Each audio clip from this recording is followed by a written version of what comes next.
সুপ্রভাত। আজকের এই বিশ্ব গ্রন্থাগার দিবসে শিক্ষার যে পীঠস্থান মহাবিদ্যালয়, সেই মহাবিদ্যালয়ে আজকে আমরা উপস্থিত হয়েছি। আমাদের এই মহাবিদ্যালয়ের জন্মলগ্ন থেকে যিনি এই এলাকার এই প্রত্যন্ত পিছিয়ে পড়া এলাকার সদ্য প্রতিষ্ঠিত একটি কলেজে এই এলাকার অশিক্ষিত এবং পিছিয়ে পড়া সমাজের ছাত্রছাত্রীদের মানুষ করার দায়িত্ব নিয়ে যে মানুষটি এসেছিলেন, দীর্ঘ ৩৭ বছর ধরে তিনি নিরলস শ্রম, প্রচেষ্টা, সর্বোপরি একটা ভালোবাসা এবং আগ্রহ নিয়ে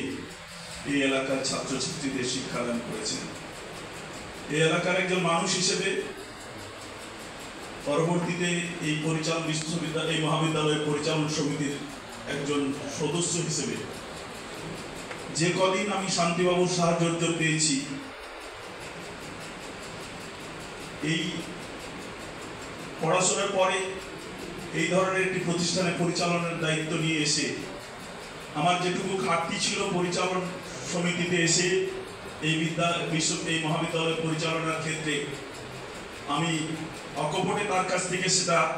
জানার চেষ্টা করেছি এবং তিনি আমাকে যতটুকু পরামর্শ দিয়েছেন সেটুকু নিয়েই আমি আমার এই পরিচালন সমিতি যেটুকু কাজ সেটুকু করতে পেরেছি। এবং সর্বোপরি একটা কথা আজকে বলার, যে এই মহাবিদ্যালয়ে সরকারের আনুকূল্যে একটি বিল্ডিং তৈরি হচ্ছিল, দীর্ঘদিন যে কোনো কারণে হোক সেটি বন্ধ হয়ে গেছিল,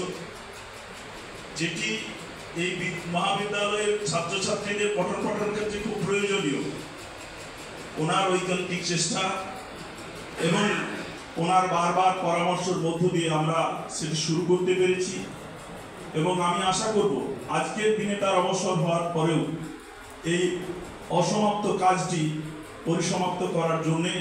যেন আমাদের এই মহাবিদ্যালয়ের পরিচালন সমিতির সভাপতি আছেন এবং আমাদের অধ্যক্ষ মহাশয় আছেন, সেই সঙ্গে সমস্ত পরিচালন সমিতির যে সদস্যরা আছেন তাদের কাছে আমার একটা প্রস্তাব বা অনুরোধ, যে এই বিল্ডিংটি শেষ করা পর্যন্ত ওনাকে যেন আমরা প্রতি মুহূর্তে যেভাবে ওনার কর্ম অবস্থায় পেয়েছিলাম এখানে কার্যকালীন সময়ে সেটা যেন পাই এবং আমরা এটা যেন ছাত্রছাত্রীদের হাতে অচিরে তুলে দিতে পারি এই 2024-এর মধ্যে, এটুকু আবেদন রেখে এবং পরম করুণাময় ঈশ্বরের কাছে প্রার্থনা যে শান্তিবাবুর অবসর জীবন খুব সুখের হোক, স্বাচ্ছন্দ্যের হোক এবং তিনি তার পরিবার পরিজন নিয়ে যেন এই